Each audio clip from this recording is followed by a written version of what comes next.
those games. The book is called A Dance in Fire. It is a classic of the Elder Scrolls series. A classic lore book that has appeared in the 3 of the Elder Scrolls games, as I said, Morrowind, Oblivion, and Skyrim. So,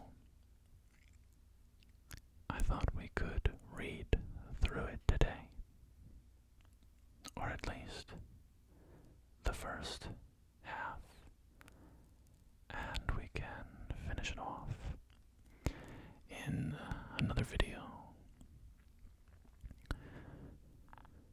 The Dance and Fire books, or A Dance and Fire books, rather, are skill books, which means they increase your character's skills when you read them. And the book is divided up into volumes, into 7 volumes. You have to find each volume separately across the game world. Volume 1 increases your character's acrobatics skill. Volume 2 increases your character's block skill. Volume 3 increases athletics. Volume 4 increases acrobatics. Volume 5 increases your marksman skills. And Volume 6 and Volume 7 both increase your mercantile skill. So, without any further delay, let's go ahead and jump into A Dance in Fire by Wagon Jarth. Chapter 1.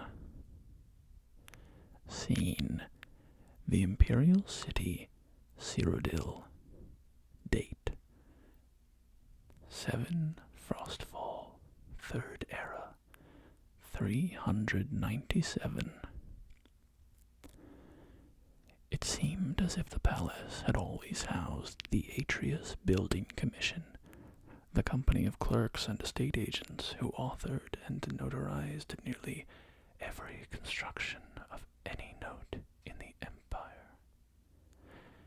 It had stood for 250 years, since the reign of the Emperor Magnus, a plain-fronted and austere hall on a minor but respectable plaza in the Imperial City.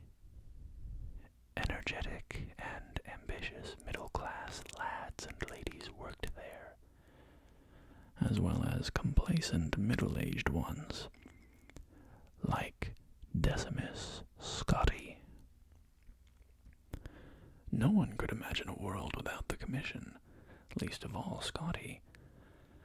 To be accurate, he could not imagine a world without himself in the Commission. Lord Atreus is perfectly aware of your contributions, said the managing clerk, closing the shutter that demarcated Scotty's office behind him. But you know that things have been difficult. Yes, said Scotty stiffly. Lord Vannick's men have been giving us a lot of competition lately, and we must be more efficient if we are to survive. Unfortunately, that means releasing some of our historically best but presently underachieving senior clerks. I understand. Can't be helped. I'm glad that you understand, smiled the managing clerk, smiling thinly and withdrawing. Please have your room cleared immediately. Scotty began the task of organizing all his work to pass on to his successor. probably be young Imbralius who would take most of it on, which was as it should be, he considered philosophically. The lad knew how to find business. Scotti wondered idly what the fellow would do with the contracts for the new statue of Saint Alessia, for which the Temple of the One had applied. Probably invent a clerical error, blame it on his old predecessor Decumus Scotti, and require an additional cost to rectify. I have correspondence for Decumus Scotti of the Atreus Building Commission. Scotti looked up. A fat-faced courier had entered his office and was thrusting forth a sealed scroll. He handed the boy a gold piece and opened it up. By the poor penmanship, atrocious spelling and grammar, and, overall, unprofessional tone, it was manifestly evident who the writer was. Lyades Juris, a fellow clerk some years before, who had left the commission after being accused of unethical business practices. Dear Scotti, I imagine you always wondered what happened to me, and the last place you would have expected to find me is out in the woods, but that's exactly where I am. Ha ha. If you're smart and want to make a lot of extra gold for Lord Atreus, and yourself, ha ha, you'll come down to Valenwood too. If you haven't or have been following the politics here lately, you may or may not know that there's been a war between the Boschmer and their neighbors elsewhere over the past 2 years. Things have only just calmed down, and there's a lot that needs to be rebuilt. Now, I've got more business than I can handle, but I need someone with some clout, someone representing a respected agency to get the quill in the ink. That someone is you, my friend.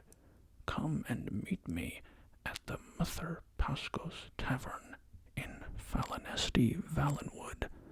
I'll be here 2 weeks, and you won't be sorry. Juris. P.S. Bring a wagon load of timber, if you can. What do you have there, Scotti? Asked a voice. Scotti started. It was Imbralius, his damnably handsome face peeking through the shutters, smiling in that way that melted the hearts of the stingiest of patrons and the roughest of stonemasons. Scotti shoved the letter in his jacket pocket. Personal correspondence, he sniffed. I'll be cleared up here in just a moment. I don't want to hurry you, said Imbralius, grabbing a few sheets of blank contracts from Scotti's desk. I've just gone through a stack, and the junior scribe's hands are all cramping up, so I thought you wouldn't miss a few. The lad vanished. Scotti retrieved the letter and read it again. He thought about his life, something he rarely did. It seemed a sea of gray with a black, insurmountable wall looming. There was only one narrow passage he could see in that wall. Quickly, before he had a moment to reconsider it, he grabbed a dozen of the blank contracts with the shimmering gold leaf, Atreus Building Commission by appointment of His Imperial Majesty, and hid them in the satchel with his personal effects. The next day, he began his adventure with a giddy lack of hesitation. He arranged for a seat in a caravan bound for Valenwood, the single escorted conveyance to the southeast leaving the Imperial city that week. He had scarcely hours to pack, but he remembered to purchase a wagon load of timber. It will be extra gold to pay for a horse to pull that, frowned at the convoy head. "So I anticipated," smiled Scotti, with his best Imbralius grin. 10 wagons in all set off that afternoon through the familiar Cyrodiilic countryside, past fields of wildflowers, gently rolling woodlands, friendly hamlets. The clop of the horses' hoofs against the sound stone road reminded Scotti that the Atreus Building Commission constructed it. 5 of the 18 necessary contracts for its completion were drafted by his own hand. "Very smart of you to bring that wood along," said a gray-whiskered Breton man next to him on his wagon. "You must be in commerce." "Of a sort," said Scotti, in a way he hoped was mysterious, before introducing himself. "Decumus Scotti." "Griff Malin," said the man. "I'm a poet, actually a translator of old Bosmer literature. I was researching some newly discovered tracts of the Noriad play bar 2 years ago when the war broke out and I had to leave. You are no doubt familiar with the Noriad, if you're aware of the Green Pact."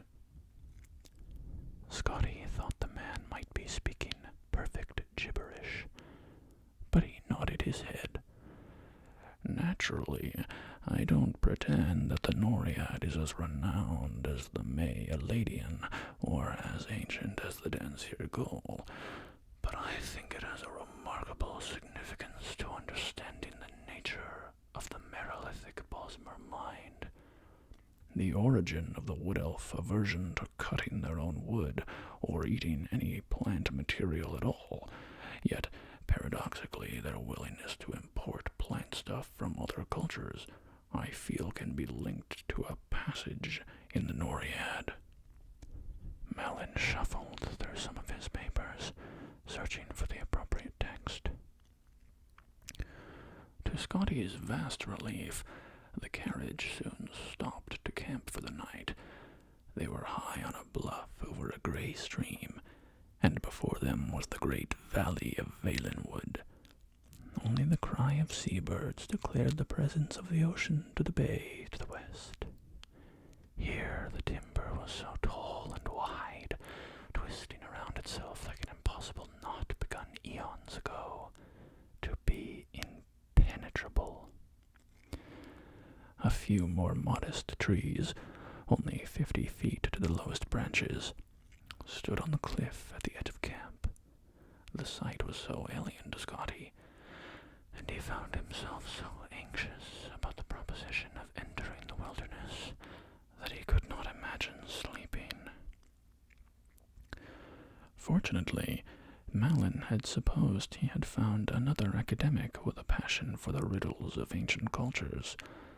Long into the night, he recited Bosmer verse in the original and in his own translation, sobbing and bellowing and whispering wherever appropriate. Gradually, Scotti began to feel drowsy, but a sudden crack of wood snapping made him sit straight up. "What was that?" Malin smiled. "I like it too. Convocation in the malignity of the moonless speculum, a dance of fire. There are some enormous birds up in the trees moving around," whispered Scotti, pointing in the direction of the dark shapes above. "I wouldn't worry about that," said Malin, irritated with his audience. "Now listen to how the poet characterizes Hermamora's invocation in the 18th stanza of the 4th book. The dark shapes in the trees were, some of them, perched like birds. Others slithered like snakes, and still others stood up straight like men." As Malin recited his verse, Scotti watched the figures softly leap from branch to branch, half gliding across impossible distances for anything without wings. They gathered in groups and then reorganized until they had spread to every tree around the camp. Suddenly they plummeted from the heights. "Mara," cried Scotti, "they're falling like rain." "Probably seed pods," Malin shrugged, not turning around. "Some of the trees have remarkable—" The camp erupted into chaos. Fires burst out in the wagons. The horses wailed from mortal blows. Casks of wine, fresh water, and liquor gushed their contents to the ground. A nimble shadow dashed past Scotti and Malin, gathering sacks of grain and gold with impossible agility and grace. Scotti had only one glance at it, lit up by a sudden nearby burst of flame. It was a sleek creature with pointed ears, wide yellow eyes, mottled pied fur, and a tail like a whip. "Werewolf," he whimpered, shrinking back. "Cathay-rot," groaned Malin. "Much worse. Khajiit cousins or some such come to plunder." "Are you sure?" As quickly as they struck, the creatures retreated, diving off the bluff before the battle mage and night. The caravan's escorts had fully opened their eyes. Malin and Scotti ran to the precipice and saw 100 feet below the tiny figures dash out of the water, shake themselves, and disappear into the wood. "Werewolves aren't acrobats like that," said Malin. "They were definitely Cathay-rot. Bastard thieves. Thank Stendar they didn't realize the value of my notebooks. It wasn't a complete loss." Chapter 2. It was a complete loss. The Cathay-rat had stolen or destroyed almost every item of value in the caravan in just a few minutes' time. Decumus Scotti's wagon-load of wood he had hoped to trade with the Bosmer had been set on fire and then toppled off the bluff. His clothing and contracts were tattered and ground into the mud of dirt mixed with spilt wine.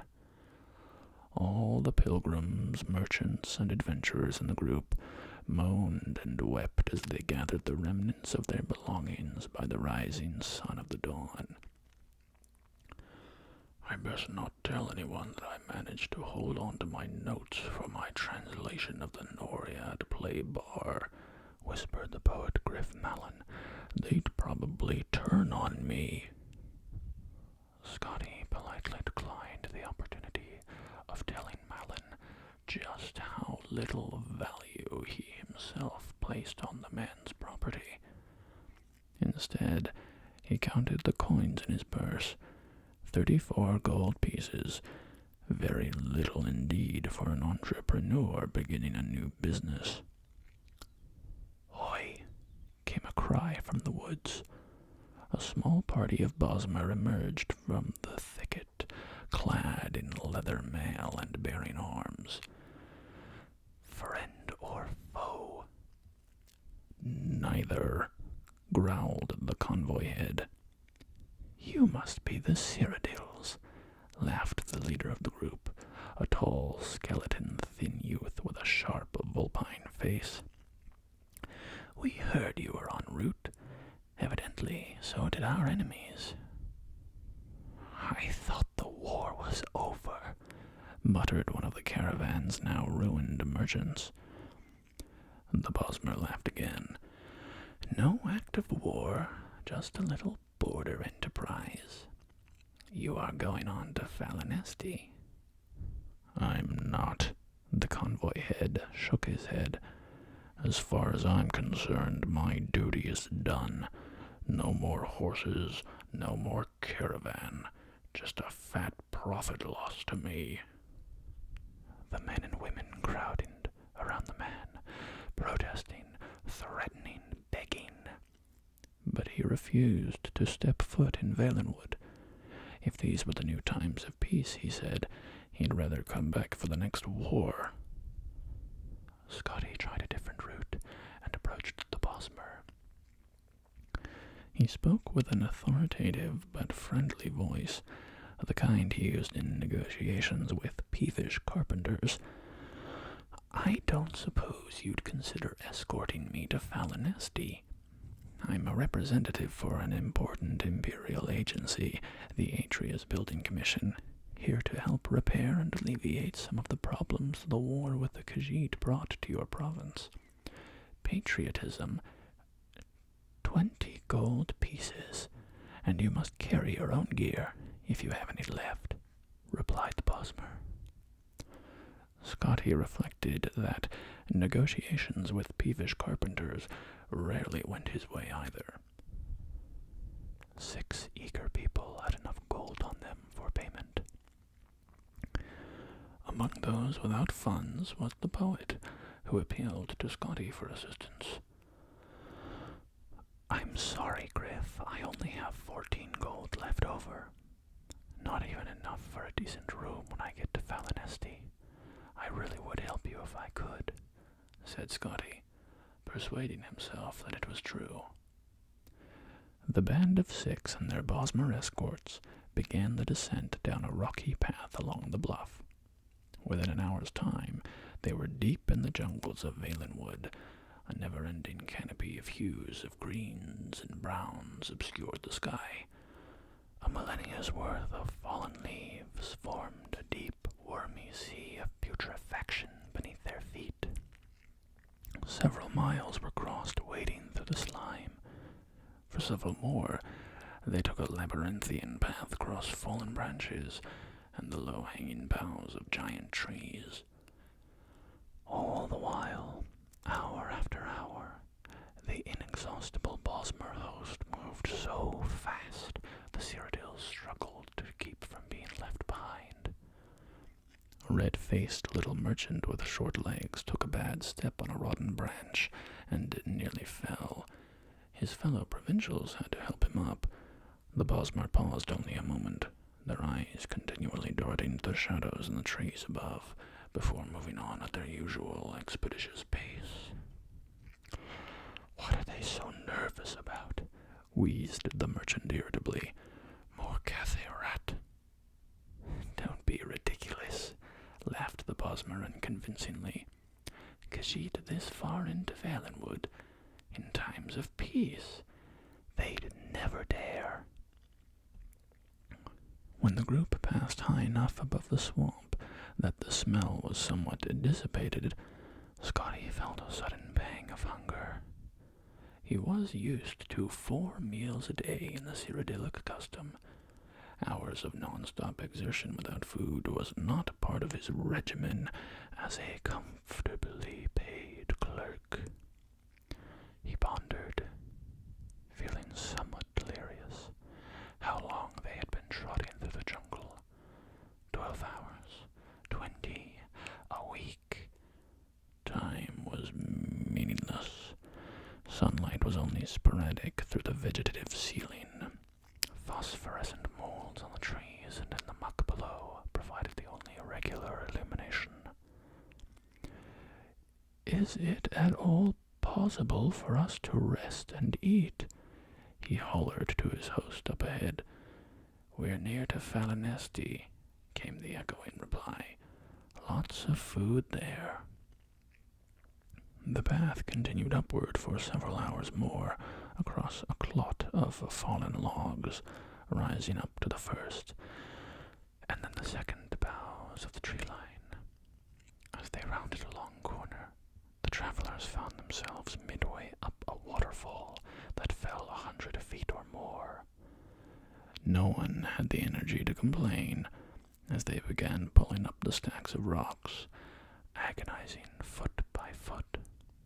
The Bosmer escorts disappeared into the mist, but Scotti kept climbing until there was no more rock left. He wiped the sweat and river water from his eyes. Fenesy spread across the horizon before him. Sprawling across both banks of the river stood the mighty Grot Oak City, with groves of orchards of lesser trees, crowding it like supplicants before their king.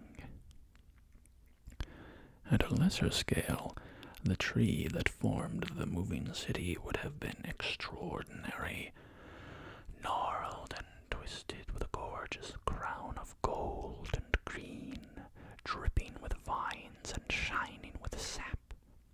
At a mile tall and half as wide, it was the most magnificent thing Scotti had ever seen. If he had not been a starving man with the soul of a clerk, he would have sung. "There you are," said the leader of the escorts. "Not too far a walk. You should be glad it's wintertide. In summertide, the city's on the far south end of the province." Scotti was lost as to how to proceed. The sight of the vertical metropolis, where people moved about like ants, disoriented all his sensibilities. "You wouldn't know of an inn called—" He paused for a moment, and then pulled Juris's letter from his pocket. "Something like the Mother Pasco's Tavern?" "Mother Pasco's?" The lead bosmer laughed his familiar, contemptuous laugh. "You want to stay there?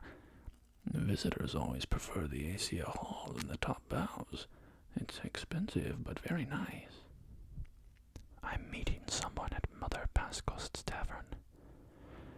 "If you've made up your mind to go, take a lift to Havel Slump and ask for directions there. Just don't get lost and fall asleep in the Western Cross." This apparently struck the youth's friends as a very witty jest, and so it was, with their laughter echoing behind him, that Scotti crossed the writhing root system to the base of Fenesy. The ground was littered with leaves and refuse, and from moment to moment a glass or a bone would plummet from far above, so he walked with his neck crooked to have warning. An intricate network of platforms, anchored to thick vines, slipped up and down the slick trunk of the city with perfect grace, manned by operators with arms as thick as an ox's belly. Scotti approached the nearest fellow at one of the platforms, who was idly smoking from a glass pipe. "I was wondering if you might take me to Havel Slump."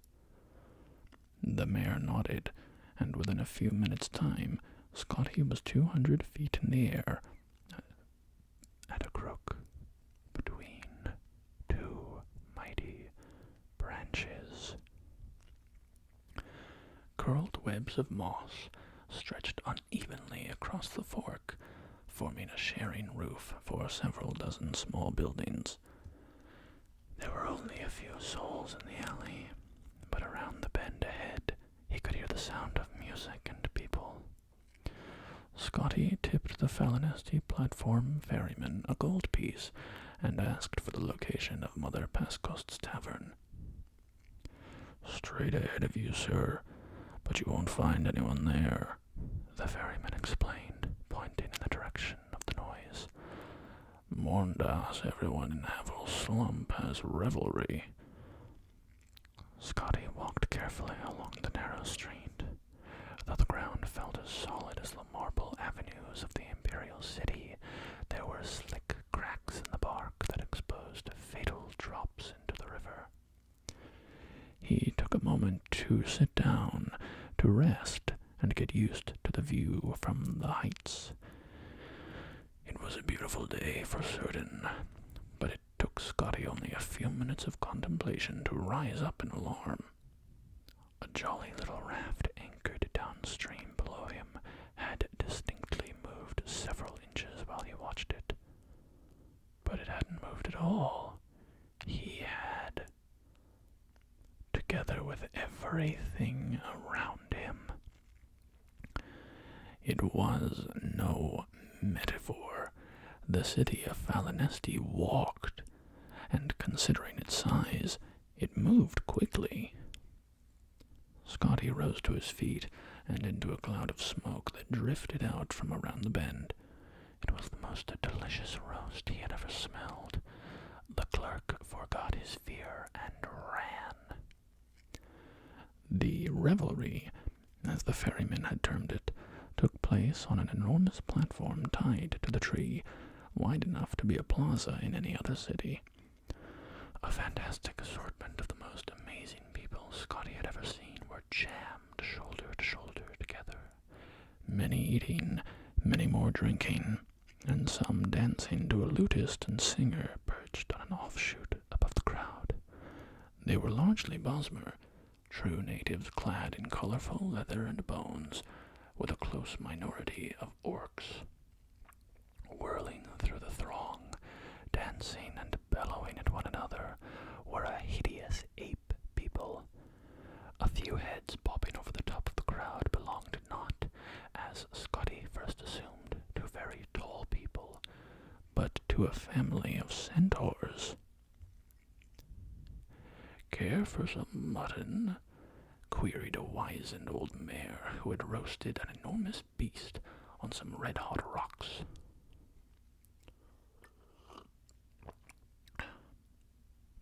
Pardon me as I refresh myself.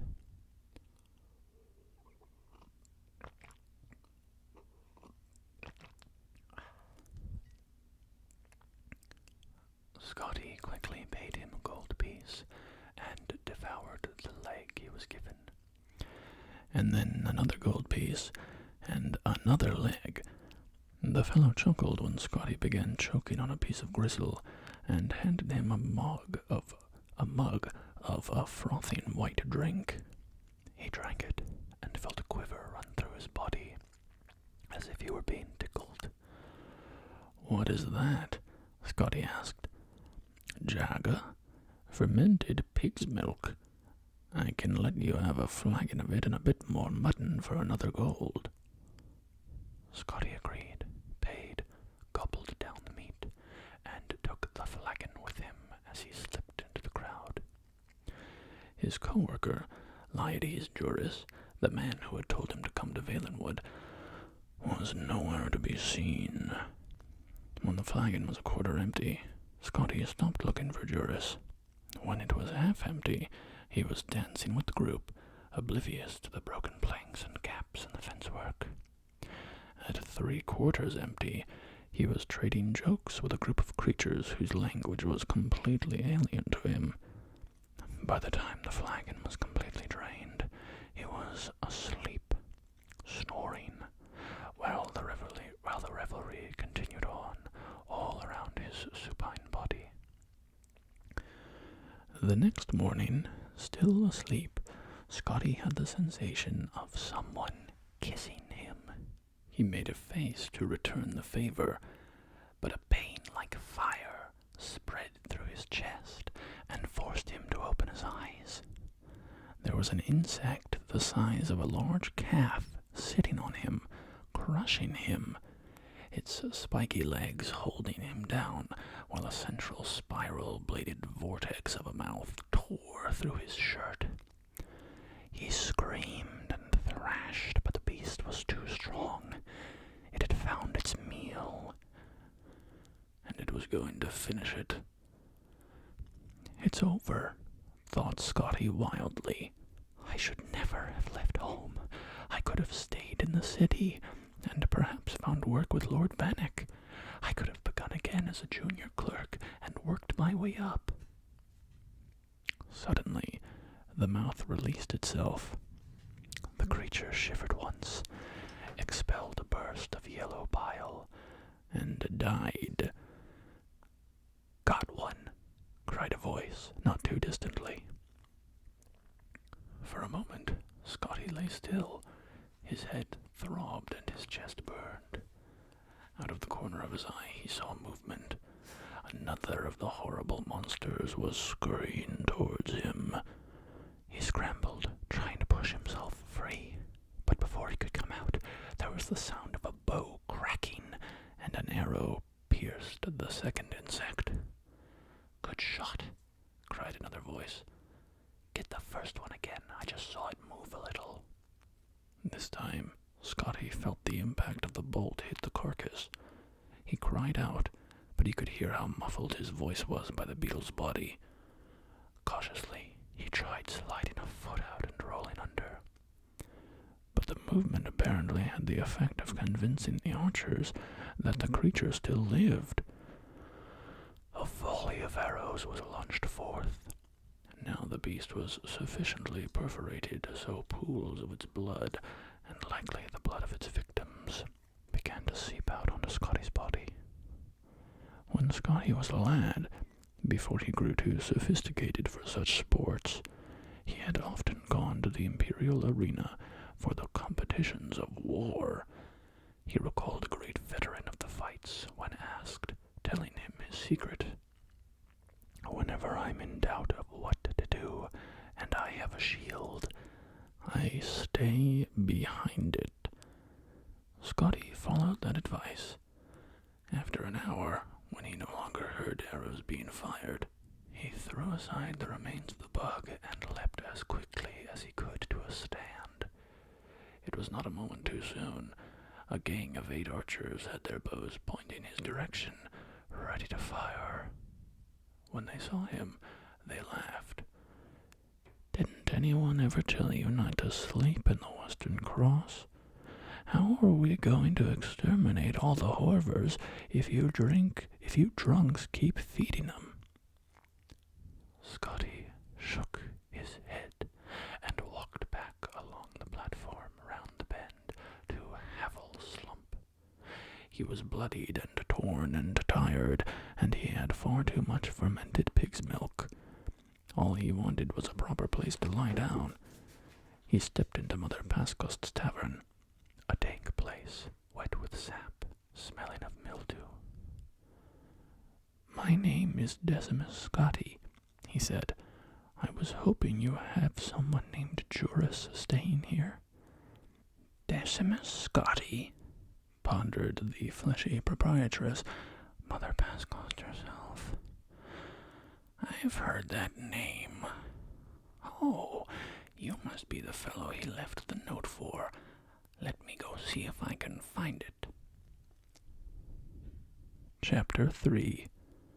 Mother Pascost disappeared into the sordid hole that was her tavern, and emerged a moment later with a scrap of paper with Leiades Juris's familiar scrawl.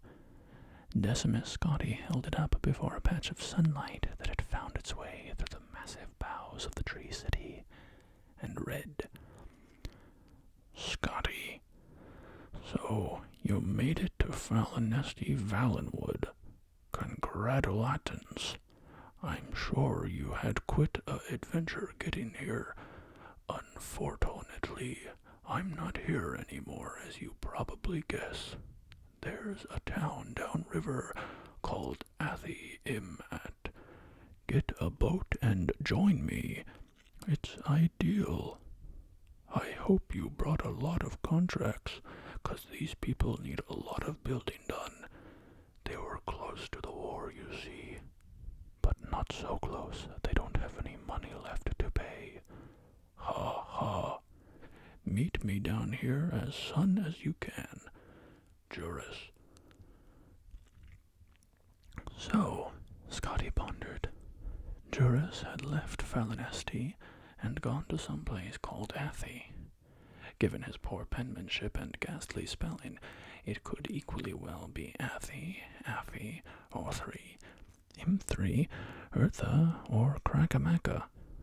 The sensible thing to do, Scotti knew, was to call this adventure over and try to find some way to get back home to the Imperial city. He was no mercenary devoted to a life of thrills. He was, or at least had been, a senior clerk at a successful private building commission. Over the last few weeks, he had been robbed by the Catharat, taken on a death march through the jungle by a gang of giggling Bosmeri, half-starved to death, drugged with fermented pig's milk, nearly slain by some kind of giant tick, and attacked by archers. He was filthy, exhausted, and had, he counted, 10 gold pieces to his name. Now the man whose proposal brought him to the depths of misery was not even there. It was both judicious and seemly to abandon the enterprise entirely. And yet, a small but distinct voice in his head told him, "You have been chosen. You have no other choice but to see this through." Scotti turned to the stout old woman, Mother Pascost, who had been watching him curiously. "I was wondering if you knew of a village that was at the edge of the recent conflict with Elsewhere. It's called something like Athy." "You must mean Athay," she grinned. "My middle lad, Viglil, he manages a dairy down there. Beautiful country right on the river. Is that where your friend went?" "Yes," said Scotti. "Do you know the fastest way to get there?" After a short conversation, an even shorter ride to Fenesy's routes by way of the platforms, and a jog to the riverbank, Scotti was negotiating transport with a huge, fair-haired bosmer with a face like a pickled carp. He called himself Captain Balfix, but even Scotti, with his sheltered life, could recognize him for what he was: a retired pirate for hire, a smuggler for certain, and probably much worse. His ship, which had clearly been stolen in the distant past, was a bent old Imperial sloop. 50 gold, and we'll be in Athay in 2 days' time," boomed Captain Balfix expensively. "I have 10. No, sorry, 9 gold pieces," replied Scotti, and feeling the need for explanation, added, "I had 10, but I gave one to the platform ferryman to get me down here." "9 is just as fine," said the captain agreeably. "Truth be told, I was going to Athay whether you paid me or not. Make yourself comfortable on the boat. We'll be leaving in just a few minutes." Decumus Scotti boarded the vessel, which sat low in the water of the river, stacked high with crates and sacks that spilled out of the hold in a galley and onto the deck. Each was marked with stamps advertising the most innocuous substances: copper scraps, lard, ink, high rock meal, marked for cattle, tar, fish jelly. Scotty's imagination reeled, picturing what sort of illicit imports were truly aboard.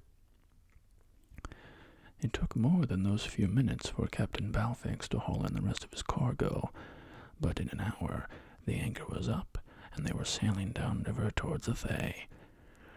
The green-gray water barely rippled, only touched by the fingers of the breeze. Lush plant life crowded the banks, obscuring from sight all the animals that sang and roared at one another. Lulled by the serene surroundings, Scotti drifted to sleep. At night, he awoke and gracefully accepted some clean clothes and food from Captain Balfix. "Why are you going to Athay, if I may ask?" queried the bosmer. "I'm meeting a former colleague there. He asked me to come down from the Imperial city where I worked for the Atreus Building Commission to negotiate some contracts." Scotti took another bite of the dried sausages they were sharing for dinner. "We're going to try to repair and refurbish whatever bridges, roads, and other structures that got damaged in the recent war with Khajiit." "It's been a hard 2 years," the captain nodded his head. "Though I suppose good for me and the likes of you and your friend. Trade routes cut off. Now they think there's going to be a war with the Somerset Isles. You heard that?" Scotti shook his head. "I've done my share of smuggling skooma down the coast. Even helped some revolutionary types escape with the Maine's wrath. But now the wars have made me a legitimate trader, a businessman. The first casualties of war is always the corrupted." Scotti said he was sorry to hear that, and they lapsed into silence, watching the stars and moon's reflection on the still water. The next day, Scotti awoke to find the captain wrapped up in his sail, torpid from alcohol, singing in a low, slurred voice. When he saw Scotti rise, he offered his flagon of Jagga. I learnt my lesson during revelry at a Western Cross. The captain laughed, and then burst into tears. I don't want to be legitimate. Other pirates I used to know are still raping and stealing and smuggling and selling nice folk like you into slavery. I swear to you, I never thought the first time that I ran a real shipment of legal goods that my life would turn out like this. Oh, I know I could go back to it, but Bandar knows not after all I've seen. I'm a ruined man. Scotti helped the weeping mare out of the sail, murmuring words of reassurance. Then he added, Forgive me for changing the subject, but where are we? Oh, moaned Captain Balfix miserably. We made good time. Athay's right around the bend in the river. Then it looks like Athay's on fire, said Scotti, pointing. A great plume of smoke, black as pitch, was rising above the trees. As they drifted around the bend, they next saw the flames, and then the blackened skeletal remains of the village. Dying, blazing villagers leapt from rocks into the river. A cacophony of wailing met their ears, and they could see, roaming along the edges of the town, the figures of Khajiiti soldiers bearing torches. Bandar, bless me, slurred the captain. The war's back on. Oh no, whimpered Scotti. The sloop drifted with the current toward the opposite shore, away from the fiery town. Scotti turned his attention there, and the sanctuary it offered. Just a peaceful arbor, away from the horror. There was a shudder of leaves in two of the trees, and a dozen lithe Khajiit dropped to the ground, armed with bows. They see us, hissed Scotti, and they've got bows.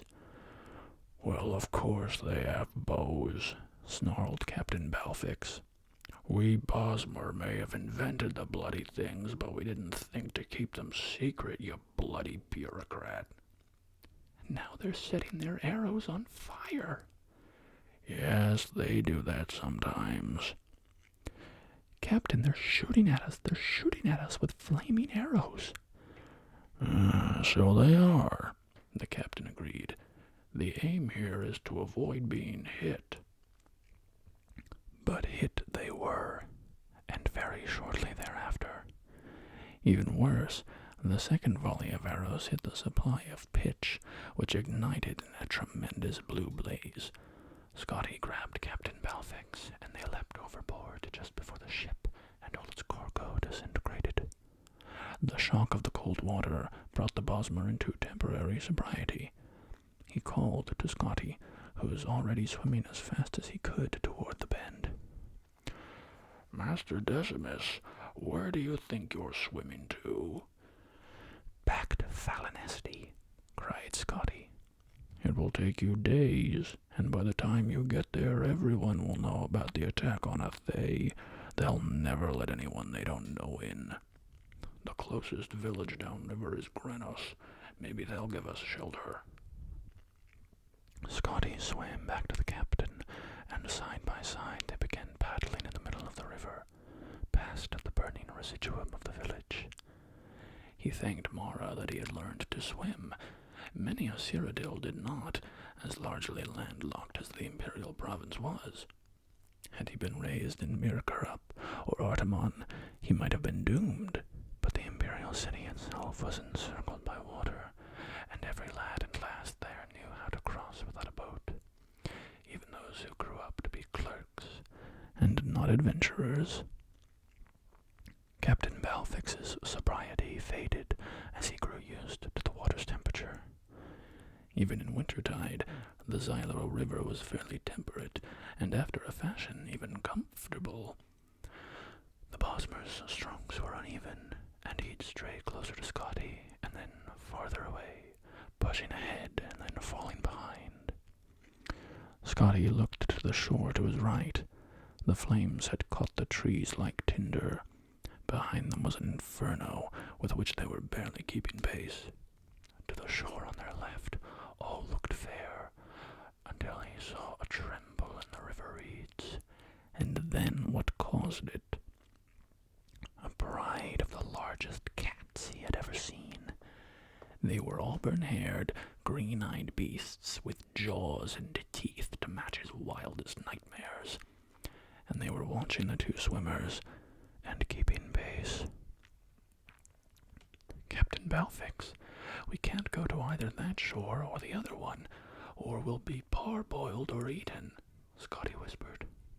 "Try to even your kicking and your strokes. Breathe like you would normally.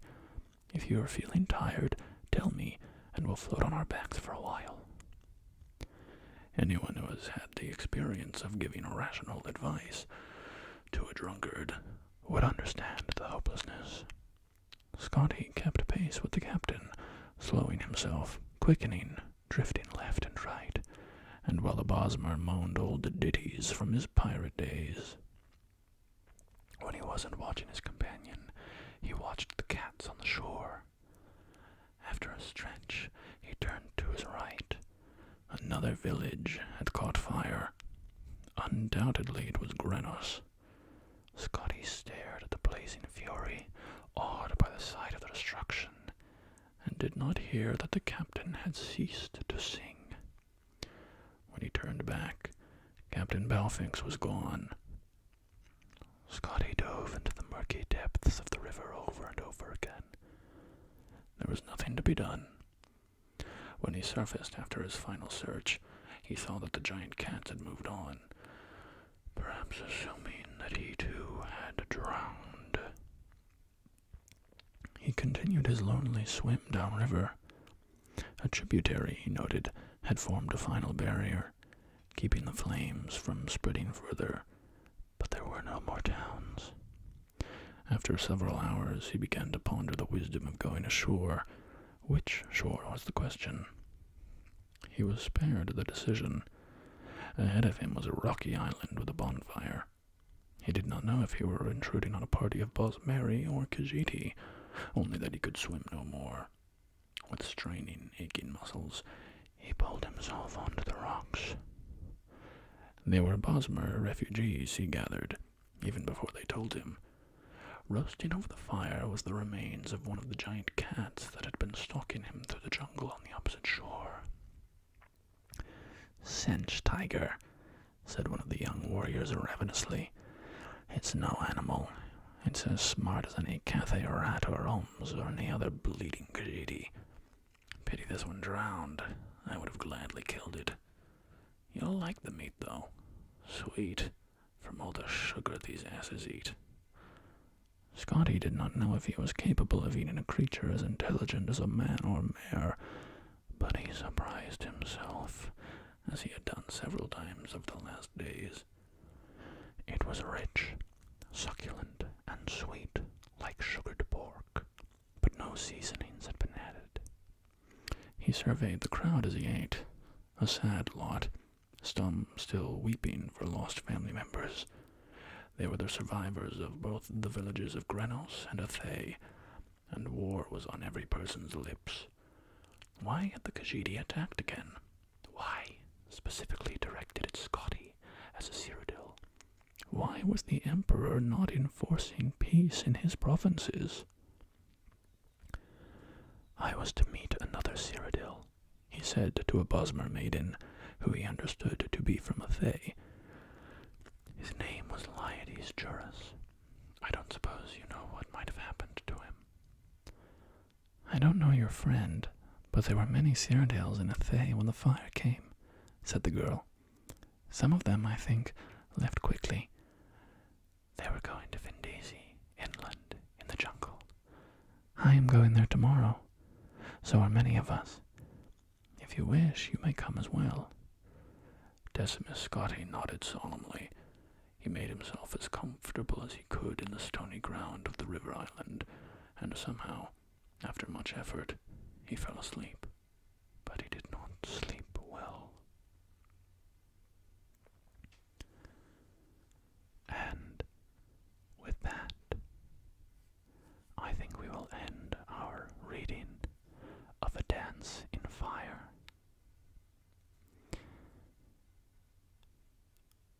I think I will likely return to finish this book off in another video. Until then,